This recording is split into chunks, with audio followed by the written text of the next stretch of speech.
ሳራ እባላለሁ። መቼም የማረሳውን የብር ታሪክ ልንገራችሁ። የራሳችን የሆነና ብዙ የሚከራይ ቤት ያለበት ግቢ ነው ያለን። እናም አንድ ቤት ተለቆ አዲስ ወጣት ሴትና ወንድ ተከራዮች ገቡ። የገቡበት ቤት ከኔ ከግሌ ክፍል አጠገብ ነው። ወንዱ ረዘም ብሎ ቸኮሌት የሚባል አይነት ከለር ያለው ደስ የሚል ልጅ ነው። ሴቷ ሰፋ ያለ ዳሌና የሚያምር አቋም አላት። በገቡ 3ኛው ቀን አልጋዬ ላይ ሆኜ ፌስቡክ ስጠቀም የማቃሰት ድምጽ ጎረቤቶቼ ይሰማኝ ጀመር። ፌስቡኬን ኦፍ አድርጌ ወደ ግድግዳው ተለጥፌ መስማት ጀመርኩ። እንደሱ ማሬ ምጥጥ አርገው ትላለች። እምሷን እየላሰው ነው ብዬ ይበልጥ ጆሮዬን አስጠጋሁት። ሴቷ ታቃስታለች። ቀስ እያለ እምሴ ይሞቀኝ ጀመር። ከተተው ውዴ ከተትና ብድት ታርገኛለችው። እሺ የኔ ማር ሲል ሰማሁ።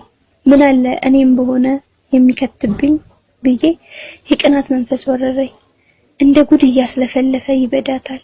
ምንም ማረግ አይቻልም ብዬ ራሴን በጣቶቼ ማርካት ጀመርኩ። እምሴን በጣቴ እየለጠለጥኩ የጎረቤቴን ቁላ እያሰብኩ ረጨው። በቀጣይ ቀናቶችም ይሄ ነገር ቀጠለ። እኔም ጣቴን ጎረቤቴም ቁላዋን ማጣጣም ቀጠልን።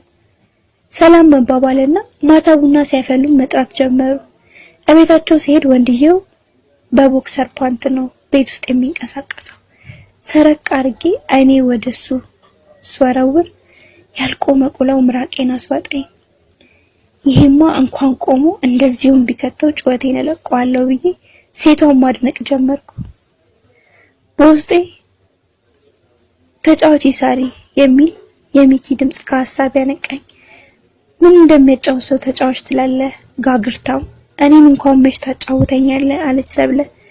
እኔም በውስጤ የወሬ ጨዋታው ቀርቶብኝ አልጋ ላይ ባጫወተኝ አልኩ። ሳሪ ቢራ ጠጪያ፣ አንተ እስኪ ቢራ ክፈትላት አለችው። ተነስቶ ከፍሪጅ ቢራ መጣልኝ። ቢራውን ሳይሆን ቁላውን እያየው ተቀበልኩት። ለራሱ ጂን ቀርቶ ቁጭ አለ። ሰብለ ቆንጆ እራት አቅርባ በልተን ቡናዋን ጠጣንና እኔና ሰብለ ቢራችንን ሚኪ ጂኑን መጠጣት ቀጠልን። አጠገቡ ቁጭ ብላ ከንፈሩን ስትስመው እኔን ከቁብም አይቆጥሩኝም። ያው እኛ ብዙ ጣጣ ጭንቀት ምናምን የለብንም። አልደበረሽም አይደል አለችኝ ሰብለ። አረ በጭራሽ ተጫወቱ እኔ ልሂድላችሁ አልኩ። አረ ጠጪ ተጫውተሽ ትሄጃለሽ አለ ሚኪ።